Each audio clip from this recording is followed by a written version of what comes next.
And we're back with a new video, and the number one comment I've gotten over this last year of Dodge touting their new models, the Daytona up to the 6-pack, Scat Pack RTs, and all this new stuff, the inline 6 stuff, the electric stuff, has been, I'm going to wait for the V8.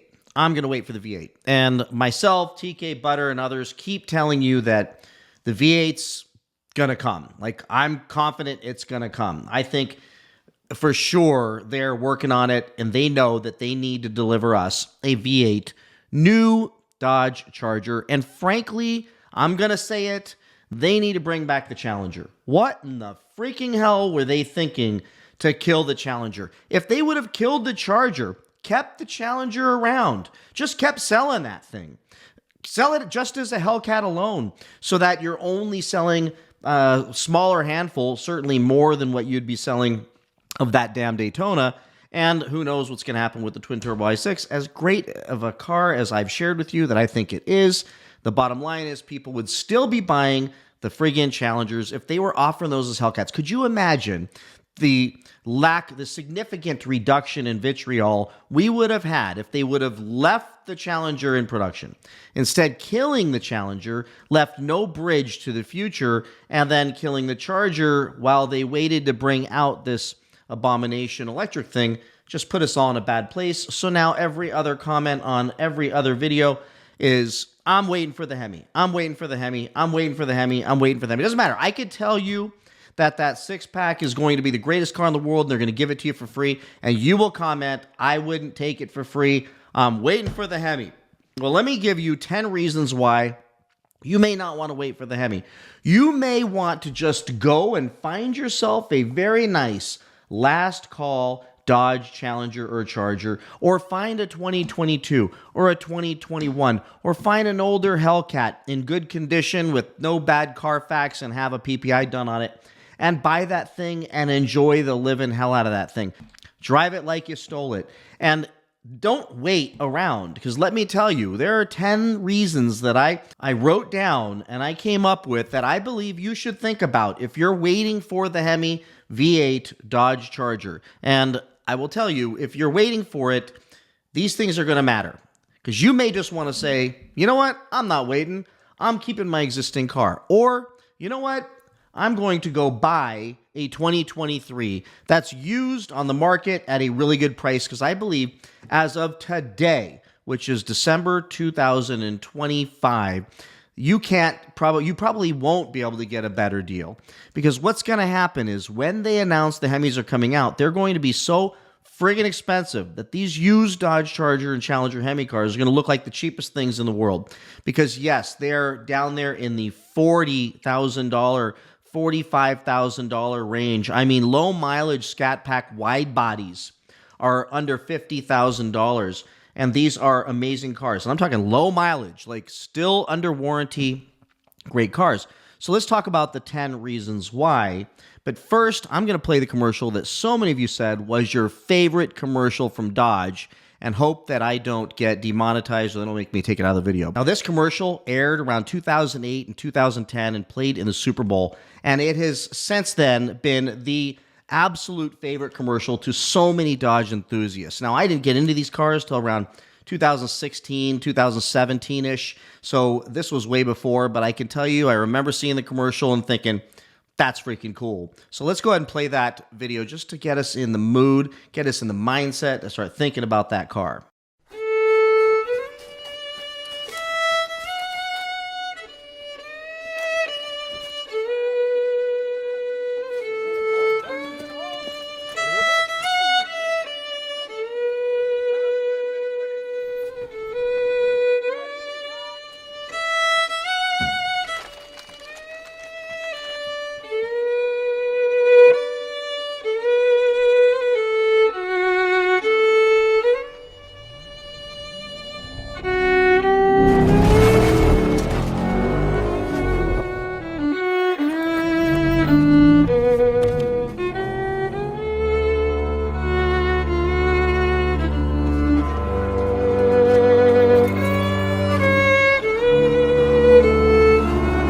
Here's a couple of things America got right. Cars and freedom. All right, so let's talk about the first reason why you may not want to wait for the new Hemi Dodge Chargers, which I doubt there'll be a Challenger, but if they're smart, they'll bring one back. But why wouldn't you want to buy one of those things? Well, the first reason is, and we all know this, you all know this, is the first run of anything, the first run of any car is going to be problematic. No way around it. And probably the first couple of years while they work through the bugs going to be problematic. You're seeing this happen with a lot of the Hurricane engines at the beginning when they put them in the Grand Wagoneers. I don't want to be the first one working through those bugs. A guy commented yesterday, said, I have 177,000 miles on my Challenger.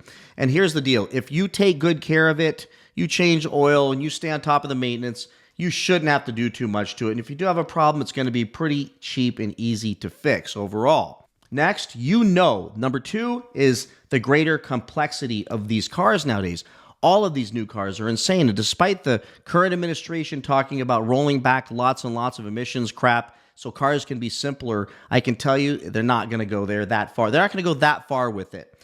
They're still going to be highly complicated. Think of it like this. They're all going to have the same iPad-type screens all over the car. That's it. They're going to have all those ambient lightings. They're going to have heads-up displays and all this technology that, frankly, costs a friggin' fortune to fix, a fortune to replace, and anything that goes wrong underneath that hood is going to be complicated, highly technical, require the dealership, and you're not going to be able to work on it. Where our old Dodge Challengers and Chargers are pretty damn easy to work on. They're pretty simple. You can dig into that hood, and I've seen so many of you out there on your channels working on these cars, doing mods to them, fixing them when they're broken. They're like the last cars where you can still get under the hood and do stuff. And you better believe Dodge is going to hold you responsible for anything you do and void those warranties like that. And number three, unproven parts, new fabricated parts that have yet to have been tested.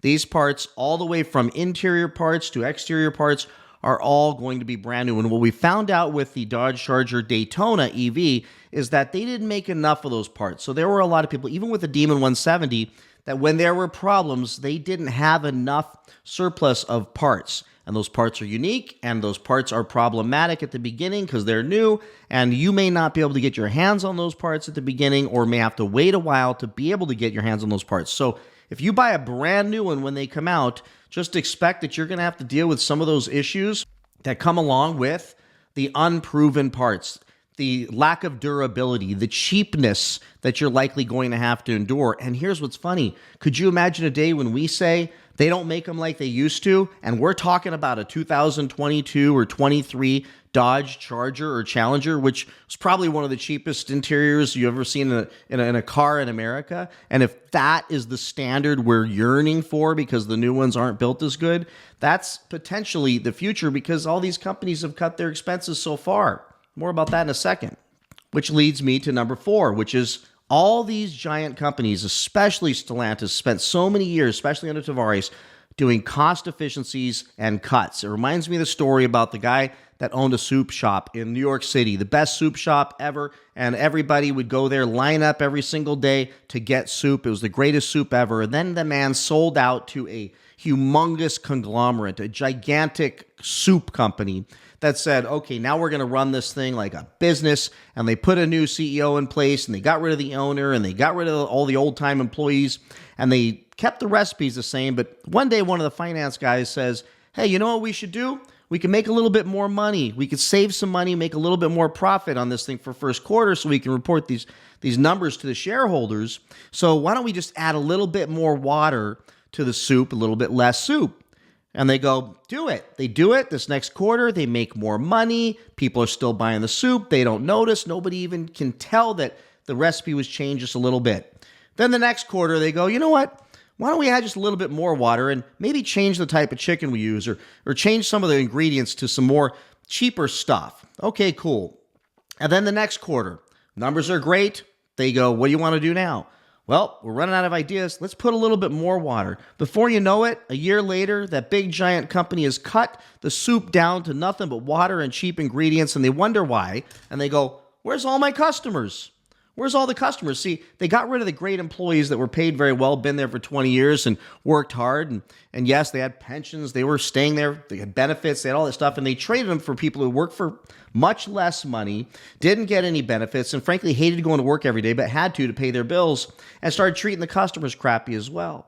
And over time, that soup business went out of business and went bankrupt. And that, unfortunately, is like so many giant publicly traded companies out there. And we saw that happening with Stellantis. And my hope is, under the leadership of Tim Kuniskis and Matt McAleer and the others and Antonio Filosa, is that they reverse that trend and start bringing back quality, bringing back integrity to that business, and stop the constant cost cutting. Bring back the great engineers. Bring back the people that love their jobs, like the people I met at the Tail of the Dragon. These people love their jobs, and that's a good indication they're headed there. But just know you're dealing with a company that has been cutting costs for a very long time. So will the car be as good as the older cars? I think we can all say that, I don't think it will be. I think we'll have some quality issues at the beginning. Number 5, we know this is true. The depreciation on the new cars nowadays, for all the reasons I've been sharing, is significantly higher than the depreciation that we've been seeing. You can see 5-year-old Hellcats still going for $60,000+, which is insane when you think about it. Yet a brand new Daytona can't get 40% or 50% of its value after 6 months. This is the problem with new cars nowadays, is the depreciation is horrible, which means you're going to have to lease. You don't get to own these things anymore. You're going to have to lease because you're not going to want to deal with the repairs. You're not going to want to deal with the depreciation. Number 6, we talked about this in the last video, but the loss of heritage. I believe that the current, or the 2023 and before, body styles of the Chargers and Challengers, the Challengers especially, are downright iconic and will still be attractive 20 years from now, 30 years from now. People are still going to love those cars. But more so, if you own one of those things today, the catalog online is massive. If you want to buy stuff for it, catch cans, parts, anything you want, brakes, brake pads, upgrade the brakes, upgrade the exhaust, anything you want, they're everywhere. And 7, let me just tell you, you get a new car nowadays, you have to take off so much crap off of that car just to do a simple oil change, which means the higher regular maintenance costs on the new version of any V8 Hemi car is going to be more. We're not dealing with the old stuff. What if they stuck an e-torque on one of these new Hemi Hellcats that comes out? This is going to be a different ball game when it comes to just routine maintenance all the way around. Then you've got number 8, which is the risk of losing appeal from the purists. Here's what we know.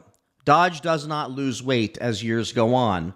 This new car is going to come out, and if it does, it's going to be heavy because it's likely to be all-wheel drive, which will be a game changer, and it will be one of the fastest Hemi cars on the road in history. It will boogie down the road like nobody's business, but it will be heavy. The transmission could be significantly different. Lots of modern things that make people say, well, this isn't any longer a muscle car. And number 9, we know that a new V8 we would think would kill the value of the old V8s, but I believe it could lift it up because it will completely make that car be a non-collectible car. So the newest one that comes out that likely won't be as desirable as the older ones will have better performance, look better in some ways, and have a lot of features that these older ones don't have. What we know is that all that computer crap is not going to translate 20, 30 years down the road. But our Dodge Chargers and Challengers, those will translate down the road, and people will want to buy those things because those analog dashes are still going to work. Even that stupid old Uconnect thing's still going to work, and that car is going to be easy to work on in your garage. So when you talk about collectivity and long-term resale value, these older Hemis, I believe, have a much better chance. Now, I will get beat up for saying that because I've screamed that these are not collector's cars. I'm talking long-term. So let's just say 15, 20, 30 years down the road, our Hemis, our 2023 and before Hemis, I believe, are going to be standing much taller over any new junk that comes out. And then number 10, it's our expectations versus reality. It's the buyer's expectations versus reality. We will expect them to bring back an iconic car like we've had back in 2023 and before. But what they're going to deliver is a mass-produced car from a company who's been cutting expenses for a very long time. And I apologize, Dodge. I'm just saying it like it is. Will it have nicer looking dashes and cool ambient lighting and all kinds of digital screens everywhere? Absolutely. And heads-up displays and glass roofs and all that stuff. But I can tell you, that's not going to appeal to a lot of people because the price is going to be too damn high. So while we think, cool, they're bringing it back, our expectations were always that these were the cheapest horsepower you can buy. But when they come out with a V8 in this Charger and they're already charging close to $70,000 for a fully optioned Dodge Charger 6-pack with the high output engine in it, the Scat Pack, then you know that they're going to have to come out at a base price probably of around $80,000, which means by the time you're done optioning it, you're going to be scaring $100,000. I don't think there's any way around that, which means we're going to be waiting for that thing to come out and then see that it's going to be ridiculously expensive. But Brad, what if they just put a 5.7 in it and sell it to us? Okay, cool.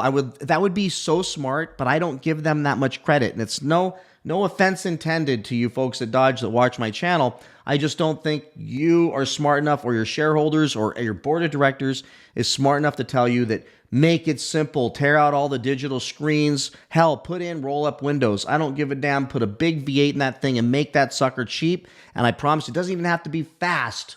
Make it cheap. We will make it fast in our garage. Make it and sell them like crazy. And you will actually make money, believe it or not. So with that, everybody, that's the 10 things. Let me know what you think about that in the comments below. And please like, subscribe, and I will see you all in the next one. Bye-bye.